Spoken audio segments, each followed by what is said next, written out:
أعوذ بالله من الشيطان الرجيم.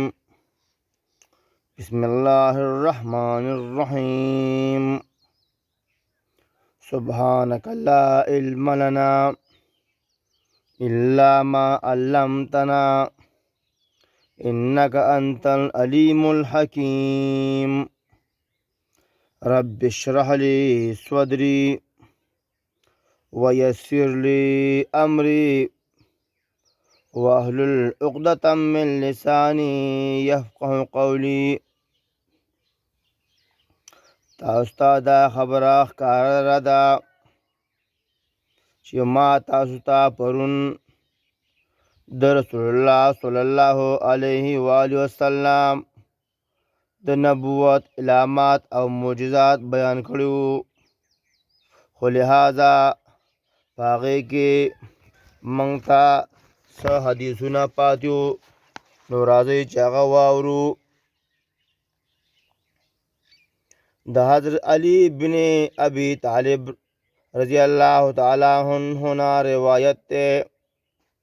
چې زه د رسول الله صلی الله علیه و آله وسلم سره په مکه کې ګردنواح یعنی یو علاقې ته لاړم، چنانچه کوم غر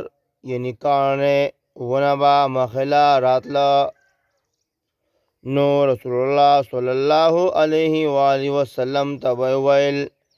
السلام علیک یا رسول الله. دا حدیث دارمی راغستی دی. د حضرت بریده رضی الله تعالی عنه نه روایت دی چې رسول الله صلی الله علیه و آله وسلم فرمایل چې کله موږ بیت المقدس ته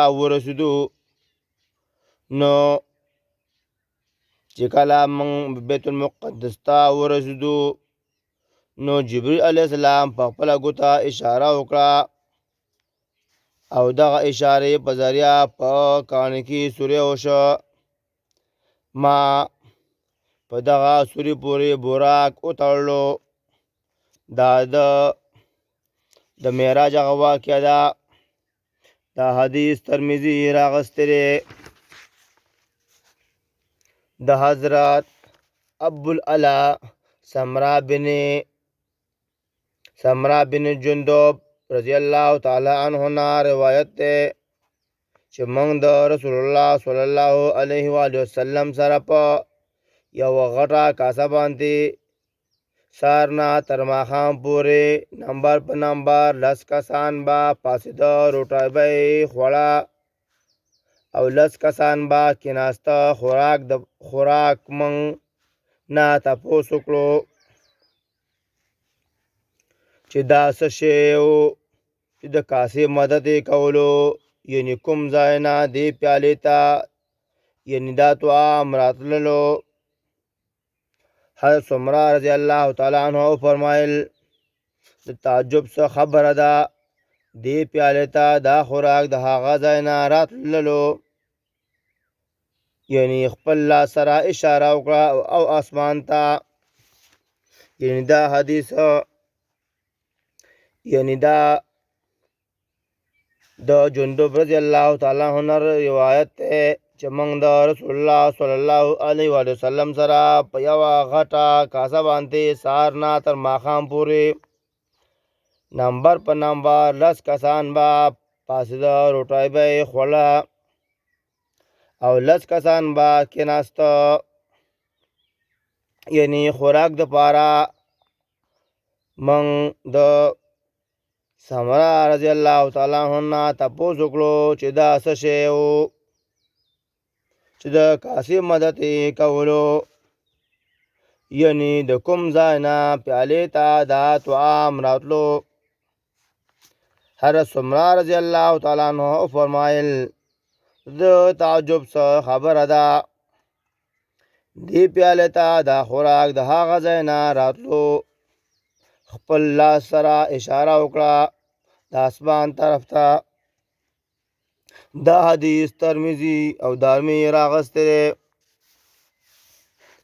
د حضرت عبدالله بن عمر رضی الله تعالی عنه نه روایت ته چې د بدر غزا په